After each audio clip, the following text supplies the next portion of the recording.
KISSA In-Store Radio, broadcasts for the curious.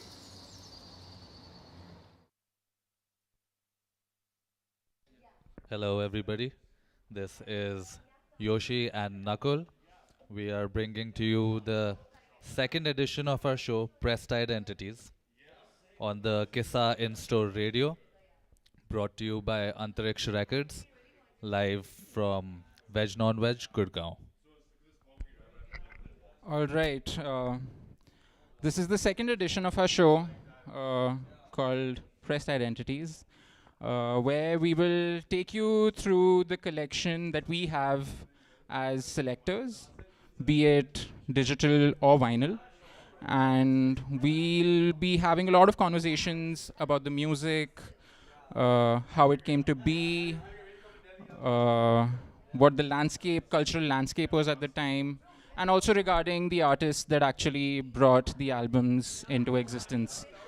So, before we get into the crux of it all, don't forget to check out everything else that's been featured on the KISSA In-Store Radio. We just had the second showcase of Moss with her concept called Ki Booba.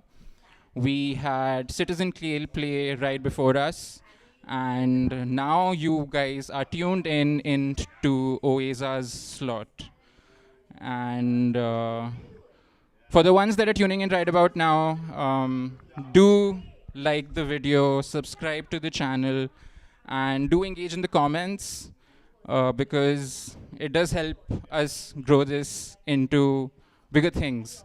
We will also have the great Donna Leak coming to the store on the 18th of June, so don't forget to check that out as well. Uh, a big shout out to Antariksh Daddy for letting us do this. And yeah, let's get on with it. So, the concept for today, we discussed a lot about Indian disco in our previous episode. This time, we're going to take it a little similar, but we're going to be talking a lot about Asian underground music that had come back in the late 90s. And we have chosen the selections that are particularly predominantly the percussive instrument, one of the most important percussive instruments that is native to the Indian subcontinent, which is tabla. So without further ado, let's get into it and let's talk about the first album. Right. Yeah. So, the first album that we're going to be discussing today is called Facts and Fictions by a band called Asian Dub Foundation. And this was the debut album of the band. Also happened to be the blueprint for political bass music in Britain.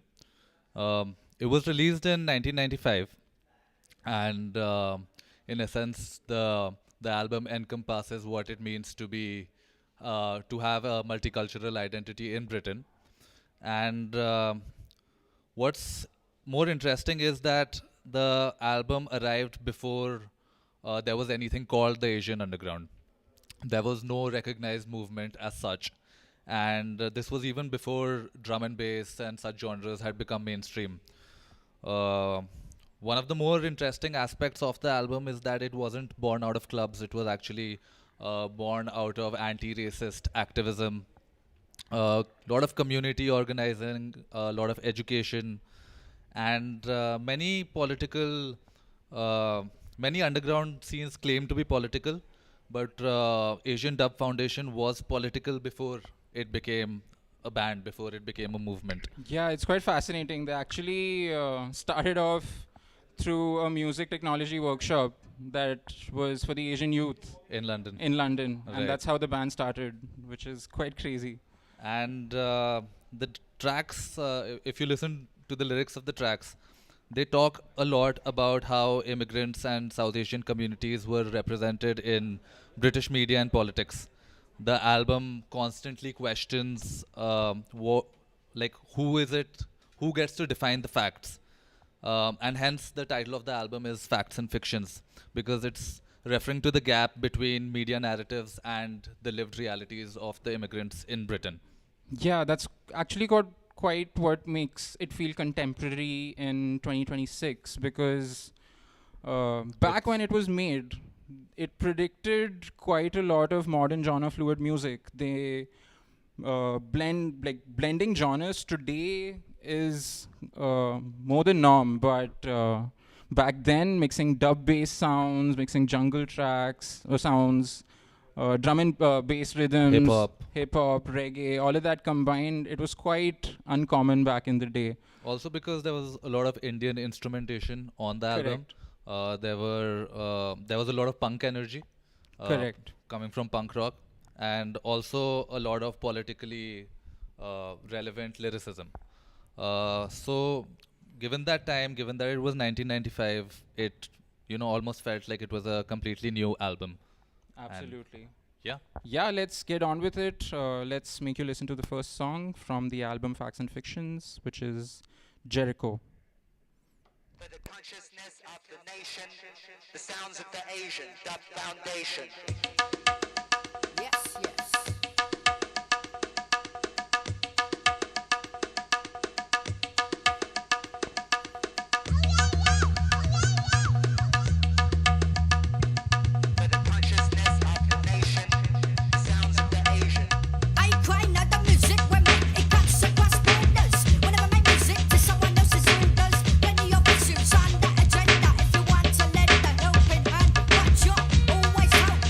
And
All right, that was Jericho from the album. And now, before we get to the next track, we have a snippet of an interview of Asian Dub Foundation that had happened back in 1997. And it's a short snippet of what dub means to them. And we thought it'll be cool to just... Because they had a very interesting idea sure. of what the meaning of dub is. So, yeah. Well, for us, dub is like a set of principles. It's just a kind of framework for experimenting. So we're not really trying to reproduce what has become the genre of dub. We're not trying to reproduce or copy the sounds of Lee Perry or King Tubby or anything like that, although that music inspires us and we respect that music, but we're just using whatever technology we've got available to us today just to make experimental music. You know, maybe what we have got in common with that history of dub is things like melodic bass lines or the usage of certain echoes and delays. Heavy bass lines. Yeah. But apart from that, we use we think it's a great framework into which to put all kinds of sounds, you know. Right. So, for the Asian Dub Foundation, dub was essentially a philosophy and not just a genre. They used dub as a framework for experimentation, and it wasn't just limited to the Jamaican style, and that was not what they were trying to imitate. Yeah, perhaps that's why it feels so fresh. Right. And they weren't making reggae, but they were applying the principles of dub to a different kind of music. And those principles included the culture of remixing, the culture of recontextualizing sounds, and constantly, experimenting to, exceed expectations. So yeah. Yeah. All right. We'll get to the next track. The name of this track is Tu Meri, and one of the few ones out of the album that I immensely enjoyed. So let's go for it.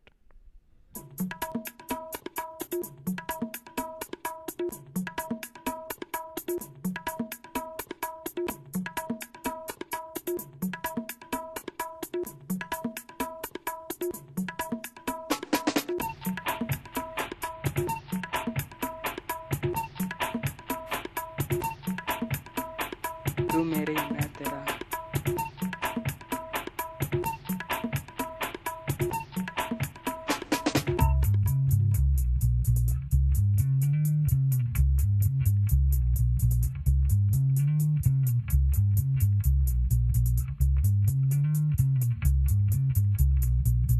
And it goes like standing together side by side. I'm not a shadow, but I could be a guide. Stick with me in this time of insanity. Working together to survive this reality. Without you, I don't think I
All right. So that was Tu Meri by the Asian Dub Foundation. And next up, we have a track called TH9, which has some very interesting punk rock type elements. So yeah, let's listen to that.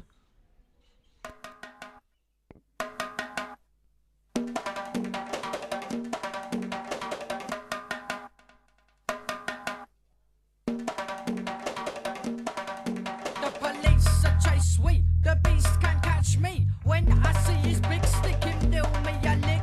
So what I'm list 9, not 9, I've 2 got 3. Not even a 5 for the so what I'm list 9 man. Youth connection, stop this infection. Defending the community. So fascists and brick lane looking for a fight. Police doing nothing, one move for black, another for the whites. ADF, we're about to strike, huh? Time is getting shot, election in May. Give the fascist man a gunshot, man, that's the only way. There are many different languages spoken in this land, but only one language that the fascists understand. Why don't you? Kick the fuckers in the head. Kick the fuckers in the head. Why don't you? Kick the fuckers in the head. Kick the fuckers in the head.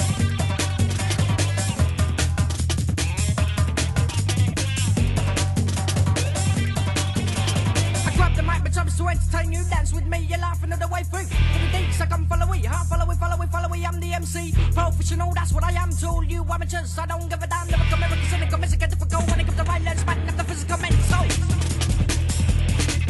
The physical mental.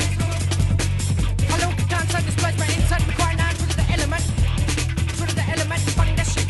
My nationality, responsibility, it's my property. Hip to this, come skip to this, whip to this, move to this. So you never can miss the list of the idea of yes, this is my bone rap. No intention, bringing it, shaking and making it with that passion. If I break I didn't try to switch. Give you anything, give it to a lick. Scoop thing, that's in that. For a walk, to fight me, dumpling now. We are boy, I can't be idiot. Damn right, man.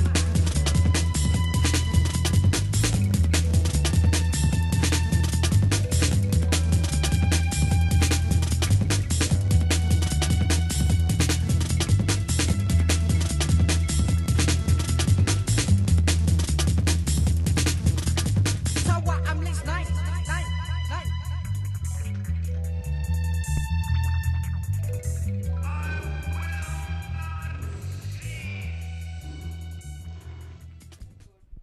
So yeah, that was TH9. And people usually talk about the electronic side of the Asian Dub Foundation. But what was very interesting on this track was Steve Savell's guitar work, which was very punk rock. For sure. And you can hear in the lyricism that it is extremely politically charged, which also links the Asian Dub Foundation to bands like Rage Against the Machine. And yeah, you can almost hear a city where you're hearing communities, you're hearing and listening to a sound system culture. Maybe Yeah, a there's like Jamaican sound everything. system. We've got punk, we've got jungle, we've got Yeah. drum and bass, even breakbeat, a bit of And reggae, immigrant politics. and immigrant politics. It's all of it combined. That's Right. how the city sounds, perhaps. And the most interesting aspect of the album, of course, is that it doesn't sound like a album that sampled the world, Right. because the world was essentially already living in London by this Yeah. time. So, yeah, True. that was that, and Yeah, that was the first album. that was the first That album. was the first album, Facts and Fictions. Now we'll go on to the next one. If we would say that Facts and Fictions as an album was perhaps the manifesto, we could perhaps call the next one, Anoka, Yeah. Sounds of the Asian Underground, as actually an album that perhaps gave the name to the movement and to the sound in itself. Right. Uh, The term Asian underground was perhaps popularized By this by this album, album. and it might actually be the most interesting album Yeah. you've never heard. Yeah, for sure. So, yeah.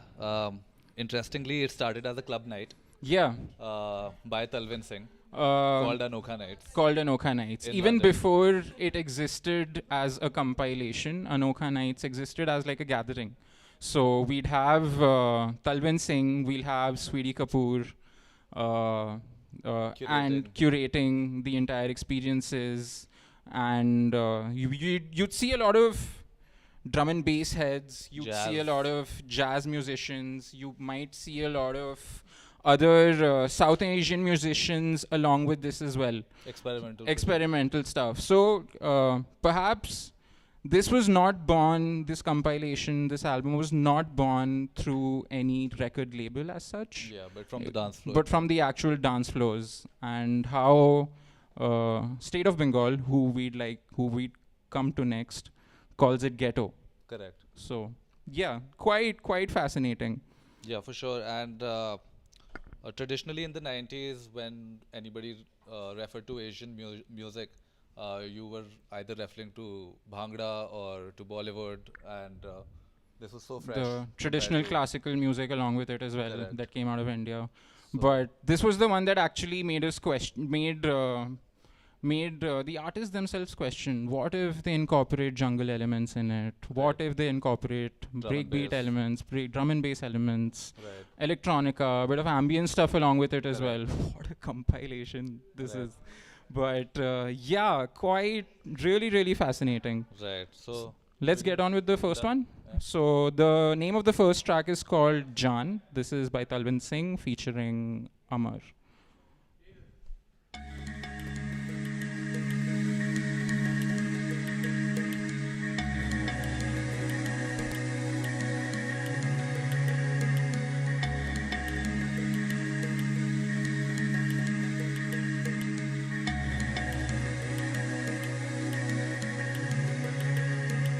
ओ मेरे जान जा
Right. So that was Jan by Talvin Singh. And one of the most interesting aspects about this compilation was that it had some incredible artists who were defining the Asian underground, which included, of course, Talvin Singh, but also State of Bengal. But a name that is extremely fascinating on this record is A.R. Rahman. And he's sitting alongside jungle and drum and bass producers on this album. So weird. Which is So cool. which is crazy. And yeah, in essence, this compilation isn't just about Talvin Singh, but about London as a whole, about Yeah. immigrant communities there. And you can hear Indian classical traditions, you can hear dub culture, you can hear jungle, drum and bass, and some South Asian, Bangladeshi influences as well. For sure. So yeah, that brings us to the, The next track? Yeah. Right. The next track is called Flight IC 408. It's produced and made by State of Bengal. And State of Bengal is actually by a guy called Sam Zaman. He had founded it back in 1987. So he was actually born in Karachi. And his family migrated to the UK and then eventually settling in East London. Yeah. So it was after that he had a trip to a village in Bangladesh. And post that was when he met a lot of traditional musicians and dancers, and then eventually stumbled upon the concept and State of Bengal as an entity in itself. Right. And started incorporating a lot of those Indian elements into Correct. the music that he was making in Britain. Correct. And initially the group consisted of a lot of rappers, DJs, musicians, dancers. One of the rappers was Deedar, who went on to join the Asian Dub Foundation. And Mustaq, also another artist of the group who became the lead singer of Fundamental. Right. So And you can, in fact, link State of Bengal back to the Anokha Nights that Correct. used to happen, that used to be curated by Talvin Singh and Sweetie Kapoor. Right. So we had African Bambata, a very Yeah. recognized artist. A and childhood hero. A childhood hero of Sam Zaman. And Yeah. through these Anokha Nights was how African Bambata stumbled upon Sam's music. Right. Really appreciated it. They eventually ended up having a B2B set back then At one of the Anokha Nights. Anokha Nights as well. Right. Crazy. And just not African Bambata, it was actually also Björk Yeah. who fell in love with Sam's music.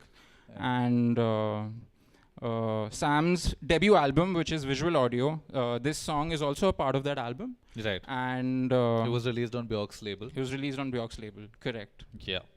So Crazy. Let's get on with it. Let's get to the next track. This is Flight IC 408 by State of Bengal. Your attention please. Your attention please. Your attention please. Indian Airlines announces the departure of their flight IC 408 to Calcutta. Passengers are requested to proceed to the aircraft.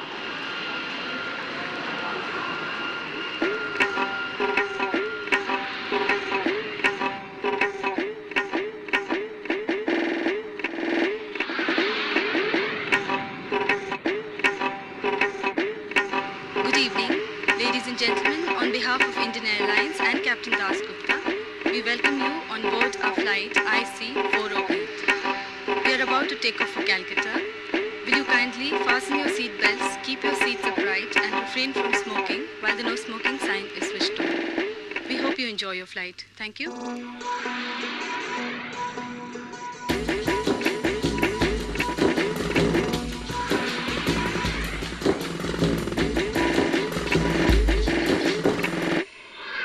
Flight IC 408.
Flight IC408.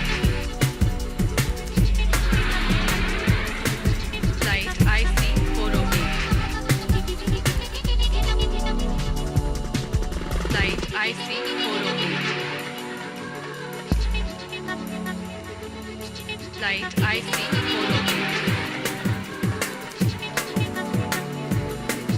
Flight IC408.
All right, so that was flight IC408, symbolizing a journey and a flight between continents, between identities, and movement between musical traditions.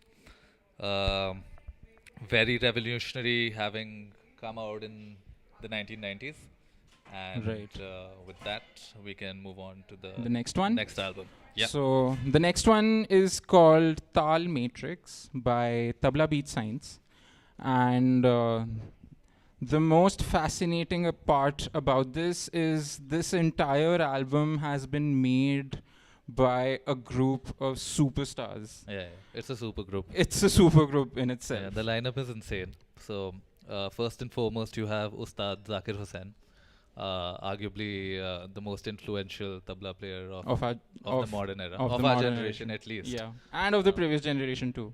Yeah, you have Talvin Singh, who we just spoke about with his compilation called Anokha and his Yeah. Anokha Nights. For sure. We have Karsh Kale, among the first, earliest instances of blending Indian classical traditions with electronic music. stuff. Right. And you have Bill Laswell, underground producer known for dub, ambient, jazz, and a lot of experimental projects. Exactly. Ain't this great? Anyways. So yeah. We'll get to the first track of this album. Right. It is called Palmistry. Yeah. And yeah, let's get on with it.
So that was Palmistry by Tabla Beat Science, and extremely interesting that it treats the tabla like a futuristic instrument. Um, Whereas a lot of world music, especially recorded in the 90s, almost used the tabla or used Indian instruments for exotic decoration of sorts. But Tal Matrix does the opposite. Um Everything is built around the tabla. The tabla is the lead instrument. You have electronic production, bass, dub effects, break beats, all revolving around the tabla. And the album essentially asks a very interesting question, which is, what if the most advanced rhythm machine wasn't a machine at all, but a master tabla player?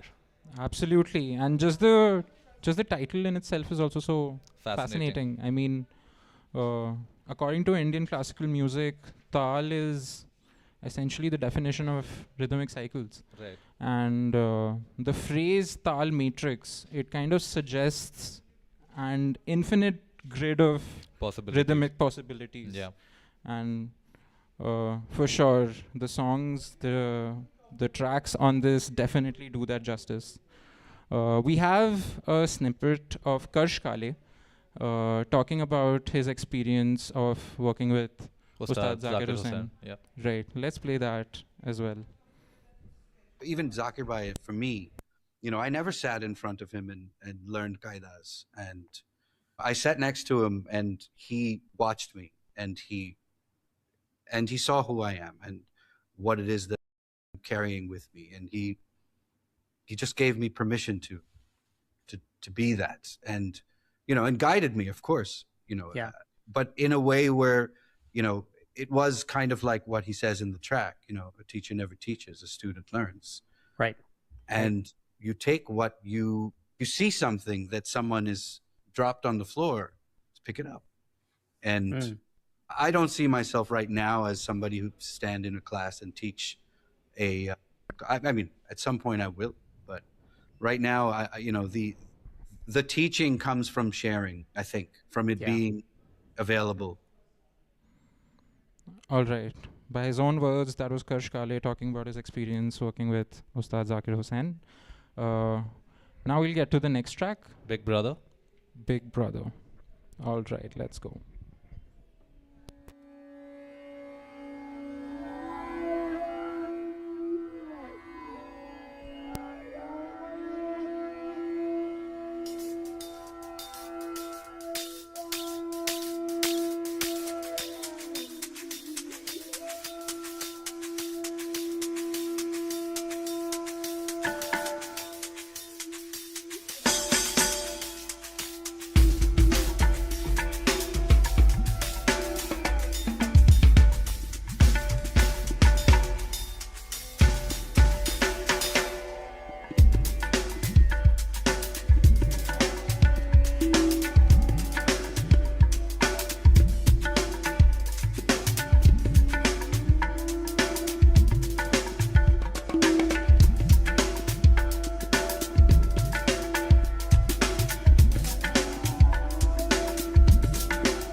that was Big Brother by Tabla Beat Science. And one of my favorite aspects of the album is that it avoids an East meets West cliche. For sure. Because it definitely sounds like a genre in itself. Yeah, it sounds like a third culture entirely. It's like a third world. Exactly. So again, I mean, for all the ones that we've talked about, this is perhaps by far the best amalgamation of how all of these sounds that we've been discussing, Correct. drum and bass, jungle, and a bit of dub, Right. centering towards tabla and Yeah. fitting it within its ecosystem. For sure, and you can hear that dub influence in Bill Laswell's production here. That sub bass, that reverb, Right. even the spatial mixing, the delay, very minimalist arrangements, Right. a lot of space, a lot of pockets in the tracks. For sure. So that makes it even more interesting and just a beautiful sonic experience. The last thing that I wanted to say about this album before we close is that the dedication on this album is deeply personal and emotional. The album is dedicated to the memory of Allah Rakha, who was probably one of the greatest tabla players in history, and also Zakir Hussein's father. And it creates a very interesting tension, which is on the one hand, you can have music which is very experimental and futuristic, but yet it's rooted in a lineage that is stretching back generations. For sure. So, yeah. And with that, we bring our show to a conclusion. Thank you so much for everyone that tuned in for this show. This has been the second episode of Pressed Identities by Oaaza. And again, a big shout out to Antariksh Records for letting us do this. And a huge thank you to Veg Non Veg as well for letting us do it at their store. This is Nakul and Yoshi signing out. See you next month. Peace.